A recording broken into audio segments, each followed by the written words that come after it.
Falando em segunda turma, a segunda turma do Supremo Tribunal Federal, a decisão da segunda turma de soltar os condenados em segunda instância, entre eles o ex-ministro petista Jair Disseu, deixou ainda mais profundas as divisões entre os ministros da corte.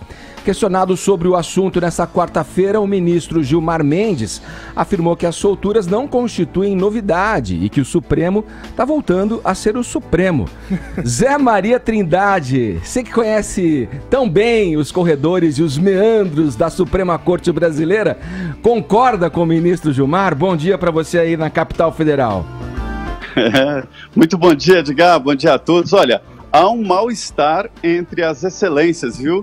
Ontem, durante o julgamento lá no plenário do Supremo, falando sobre a decisão dos precatórios, que acabou uma decisão errada do Supremo, o pagamento de precatórios, aí o Gilmar Mendes disse, olha, nós temos que nos atentar porque nós já queimamos as nossas mãos na decisão dos precatórios. Imediatamente o ministro Luiz Fux falou, olha, nós estamos com as mãos e com o corpo inteiro queimados, se referindo evidentemente à decisão da segunda turma.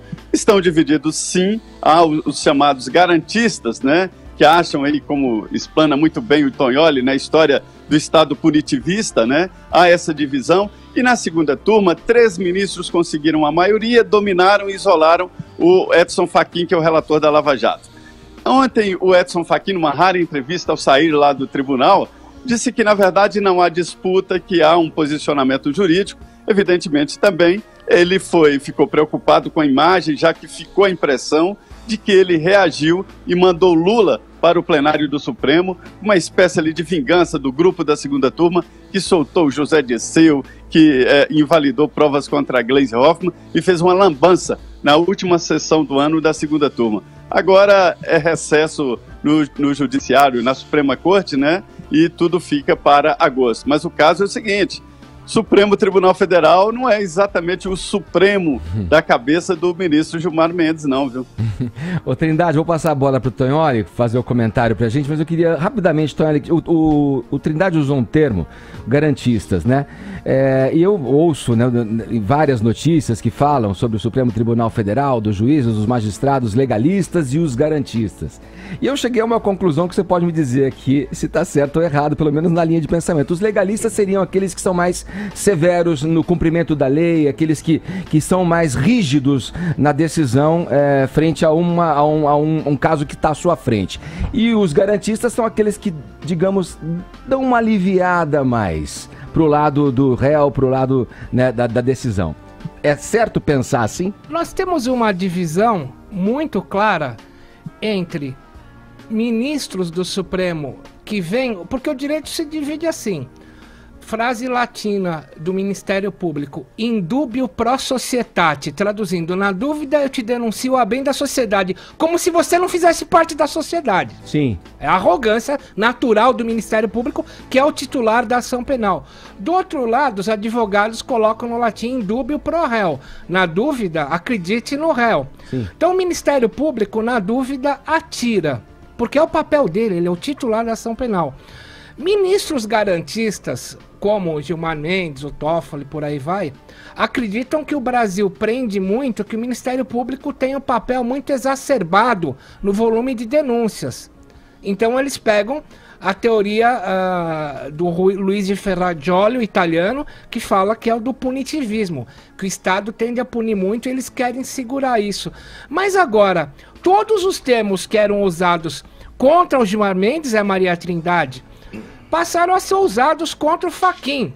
Hoje era exatamente 6h35 da manhã, veio um WhatsApp da defesa do Lula, colocando a reclamação ajuizada ontem às 23 horas no Supremo, dizendo o seguinte, 28 páginas, assinada pelo Dr. Zanin e pelo Dr. Batóquio, que são advogados do Lula, falando que o Fachin usurpa, ao ter mandado o Lula ter o caso analisado pela colegiadamente, que o Fachin não tem clareza nas regras do jogo, que o Fachin só manifesta ilegalidades e que o Fachin não demonstra quaisquer das hipóteses do regimento interno do STF ao autorizar o relatório a submeter o caso ao plenário. Ou seja, que o Fachin teria rasgado o regimento interno do STF. Quer dizer, agora o Fachin, pelo menos do lado dos petistas, passa a ocupar o lugar que outrora era ocupado pelo Gilmar Mendes no quesito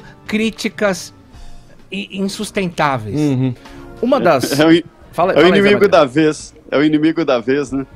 Uma das garantias que a segunda turma do Supremo Tribunal Federal mantém e que ajudou a segunda turma a ter essa alcunha de garantistas foi a soltura do chamado Ficha Suja, o ex-presidente da Assembleia Legislativa do Mato Grosso, que, por uma canetada do ministro Gilmar Mendes, da segunda turma do Tribunal Federal, foi solto graças também ao empenho do advogado dele, que coincidentemente é professor também do IDP, a Faculdade de Direito que pertence ao Gilmar Mendes. Nessa semana, na terça-feira, a também segunda turma garantista do Supremo Tribunal Federal, ela arquivou o processo contra o deputado do PSDB, Fernando Capês, que era acusado, estava sendo investigado por ter envolvimento na máfia da merenda. Desviava dinheiro das merendas das criancinhas de escola para uso de dinheiro em campanha política e para comprar barco e daí por diante. Não sei se esse foi o caso dele, mas os políticos se envolvem em escândalos como esse, à torto e à direita. Bom, além dessas coincidências, antigamente o Supremo Tribunal Federal, ele soltava pessoas que ainda não tinham sido condenadas, era esse o pretexto. Hoje em dia, pessoas já condenadas são soltas mesmo assim, mesmo em segunda instância. Portanto, eu não concordo com essa afirmação de Gilmar Mendes que o Supremo está voltando a ser o Supremo. Eu estou vendo aí que antes eles esperavam não ser condenados para soltar. Hoje em dia, esperam ser condenados para soltar, então não vejo uma coerência nisso. Antes de eu voltar com o Zé, frente ao que o Caio falou pra gente... Foi uma ironia, tá? Para quem não percebeu. Frente, Tonholi, essa decisão, essa racha, digamos, do STF, coloca em risco aí, afeta o Estado Democrático de Direito? Não, o Estado Democrático de Direito estaria afetado se todo mundo pensasse de uma maneira igual. O que garante uma democracia é a litigância, a briga entre os gigantes. É da fagulha da briga entre os gigantes que nasce o contraditório. A base do direito penal e civil é o contraditório. Se nós não tivermos o contraditório pautando a Suprema Corte, nós teremos uma monocultura de opiniões. Sim. Então, é das fagulhas dos gigantes que nasce uma democracia. Pra gente fechar, Zé. Perfeito, é isso mesmo. Agora, o que preocupa é que o Instituto da Delação Premiada é novo.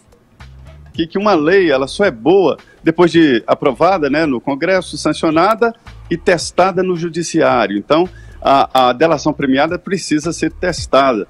E essas últimas decisões podem ameaçar a Lava Jato porque vai analisar delações premiadas, vai analisar doação de campanha, se a doação de campanha propina, lavagem de dinheiro ou está salvo. Então, isso preocupa, Edgar, porque alguns pontos da Lava Jato passarão pelo Supremo e pela segunda turma. Falado, Zé. Obrigado pelas suas informações. Bom trabalho aí em Brasília. Um abraço. Bom dia, obrigado.